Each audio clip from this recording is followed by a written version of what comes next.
What's the best way to wash your fruits and veggies? Yep, this is my bowl of peppers. I do like cooking with peppers. And many of you have asked me, how should we wash our fruits and veggies? Should we be using soap? Should we not use soap? What's the best way to make sure they're clean, especially in this day and age of coronavirus?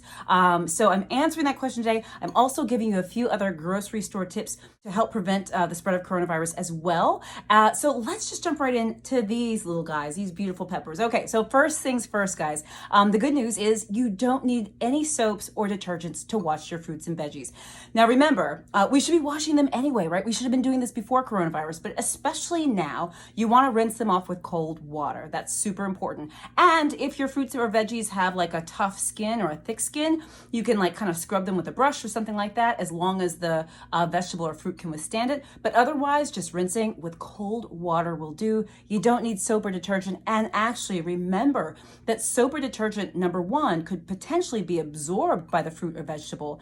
And number two, if you get it into your system, it could make you sick. You could get a little funny in your tummy. You could get some nausea. You can get not feeling good. We definitely don't want you consuming soap or detergent. So I hope that's helpful, guys. I'm Dr. Jen Caudle. I'm doing daily coronavirus videos to hopefully help you guys. Let's go back to grocery store tips. Now, I posted a video maybe last week on ways to grocery shop safely. And since that video, I found some additional tips that I wanted to add because I thought they were so interesting and really helpful. So the first thing is, guys, when you go to grocery shop, first of all, pick one person in your household to do the grocery shopping. Everyone should not jump in the car and go grocery shopping because you want to limit exposure, right? You only want one person going. And you should only go as often as you need to go, which means don't go to the grocery store every day. Try to go once a week or something like that, once every 2 weeks. The less times you can go, the less potential exposure you have, okay? Those are my first tips. Okay, now the other thing, I found these tips and I was like, oh my God, these are so interesting. I have to tell my peeps, I gotta tell my people. So the other thing is, this is really interesting, this idea of only touching items that you plan to buy.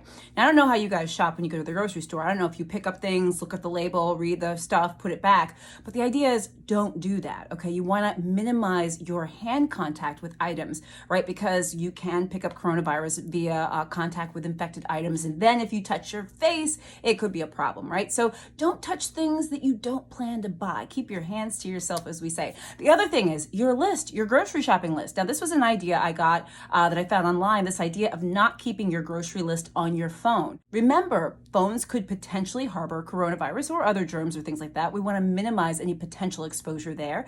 So make a paper list, okay? So you're not scrolling through your phone and doing all that. Make a paper list and then you can just throw it away afterwards for your groceries.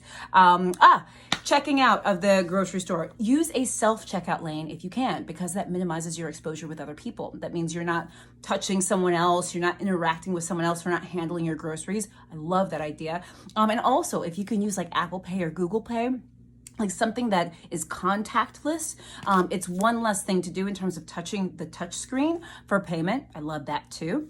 And of course, I guess the things I should tell you and remind you of is wash your hands as much as you possibly can. Super important. Remember to stay 6 feet away from other people. Remember to wear your face mask when you're out in public. Remember to wash your hands 20 seconds, soap and water. Use hand sanitizer with at least 60% alcohol content. Guys, I hope this was helpful. I'm Dr. Jen Caudle, and I'll see you tomorrow.